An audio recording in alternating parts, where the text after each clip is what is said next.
एक गांव में दो बहनें रहती थी। उनका नाम अंजलि और प्रिया था। वो दोनों जब छोटी थी तभी उनके माता पिता का देहांत हो गया था। दोनों बहनें बहुत गरीब थे, उनके पास कुछ नहीं था। उनके घर के सामने ही एक सुंदर नाम का लालची व्यापारी रहता था। सुंदरलाल के पास बहुत पैसा था, उसे इस बात का बहुत घमंड था। उसके पास पूरे सेब का बाग था और वो पूरे साल सेबों को बेचा करता था। अंजलि और प्रिया के पास सिर्फ एक ही सेब का पेड़ था, लेकिन दोनों बहनें उसी पेड़ को रोज पानी डालती थी और उस पेड़ पर लगने वाले सेब को तोड़कर बेचते थे। सुंदरलाल उन्हें देखकर हमेशा उनका मजाक उड़ाता रहता था। एक दिन प्रिया जंगल से खाना बनाने के लिए लकड़ियां लेकर आ रही थी। तभी उसने देखा कि वहां पर एक बिल्ली का बच्चा गड्ढे में गिरा हुआ था। प्रिया ने बिना कुछ सोचे समझे उस बच्चे को वहां से निकाल लिया और उसकी जान बचा ली और फिर वो अपने घर की तरफ जाने लगी। तभी पीछे से एक आवाज आती है, प्रिया। प्रिया पीछे मुड़कर देखती है, उसे कोई नहीं दिखता। वो फिर अपने घर की ओर चलने लगती है। तभी पीछे से दोबारा आवाज आती है, प्रिया रुको, कौन है वहाँ? तभी वहाँ एक बहुत सुंदर सी परी आती है। तुम कौन हो? अभी तुमने जिस बिल्ली के बच्चे की जान बचाई थी वो मैं ही थी। तुमने मेरी जान बचाई, मैं तुमसे बहुत प्रसन्न हूँ। बताओ तुम्हें क्या इनाम चाहिए? मैंने आपको किसी इनाम के लालच में नहीं बचाया था, मुझे आपसे कोई इनाम नहीं चाहिए।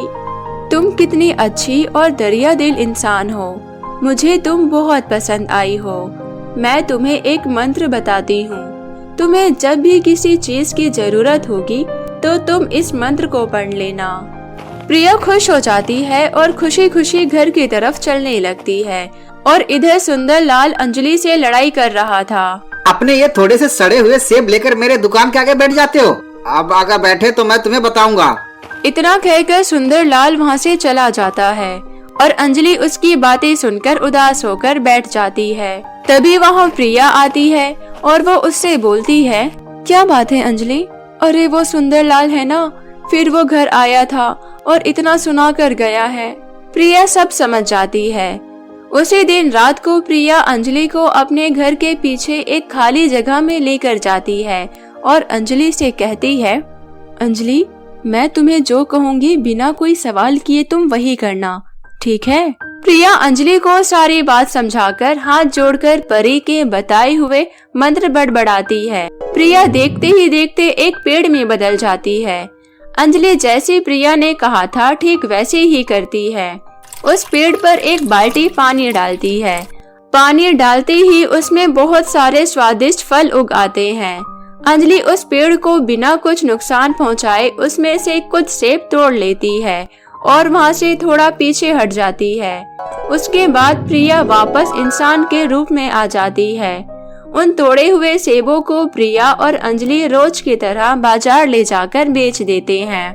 उन सेबों से आने वाली खुशबू कुछ ऐसी थी कि उनके सामने से कोई भी व्यक्ति गुजरता तो वो उन्हें खरीद ही लेता। इस वजह से उनके सेब बहुत बिकते थे। प्रिया रोज उस मंत्र को बोलकर पेड़ में बदल जाती थी और अंजलि उस पेड़ से सेब तोड़ लेती थी और वो दोनों मिलकर रोज उसे मार्केट में बेच देते थे। कुछ ही दिनों में दोनों बहुत सारे पैसे कमा लेते हैं। ऐसे धीरे धीरे सुंदर के सारे ग्राहक प्रिया और अंजलि के पास जाकर सेब खरीदने लगे। सुंदर ये सब देखने के बाद सोचता है, आखिर ये सब इतने बढ़िया सेब ला कहाँ से रहे हैं? मैं कल इसका पीछा करके देखूंगा। अगले दिन सुंदरलाल दोनों बहनों का पीछा करता है। उसी दिन रात को दोनों बहनें घर के पीछे वाली खाली जगह पर जाते हैं और सुंदरलाल भी उनके पीछे पीछे जाता है। जब प्रिया पेड़ बनती है और अंजलि उसे सेब तोड़ती है तो ये सब देखकर सुंदरलाल हैरान रह जाता है और सोचता है, अच्छा तो ये है इनके मीठे सेब का राज।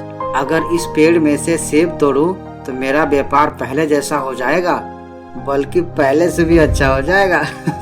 इतना सोचने के बाद सुंदरलाल जाता है और अंजलि को धक्का देकर गिरा देता है। उसके बाद बड़ी ही बेरहमी से पेड़ से सारे सेब तोड़ लेता है। इन सब में अंजलि और प्रिया को चोट लग जाती है। अगले दिन प्रिया और अंजलि को चोट लगने की वजह से वो बाजार नहीं जाते। यही सही मौका है सोचकर सुंदरलाल अपनी दुकान पर उन सेबों को बेचता है। जब लोग सेब खरीद लेते हैं और घर जाकर खाते हैं तो उसका स्वाद बहुत ही खराब होता है। जिसने भी उन सेबों को खाया था उनकी तबीयत खराब हो गई थी। ये सब सुंदरलाल की सेब की वजह से हो रहा था, इसलिए गांव वाले उसे बहुत मारकर गांव से बाहर निकाल देते हैं। तो मेरे प्यारे दोस्तों, कैसी लगी आपको हमारी ये कहानी, हमें कमेंट करके जरूर बताएं। और यदि कहानी अच्छी लगी हो तो अपने दोस्तों के साथ भी शेयर करें। और हाँ, अगर आपने अब तक हमारे चैनल पोला टीवी को सब्सक्राइब नहीं किया है तो जल्दी से नीचे लाल बटन दबाकर अभी सब्सक्राइब कर ले और साथ ही इस बेल आइकन को दबाना ना भूलें। तो मिलते हैं फिर किसी नई कहानी के साथ, तब तक अपना ध्यान रखें। धन्यवाद।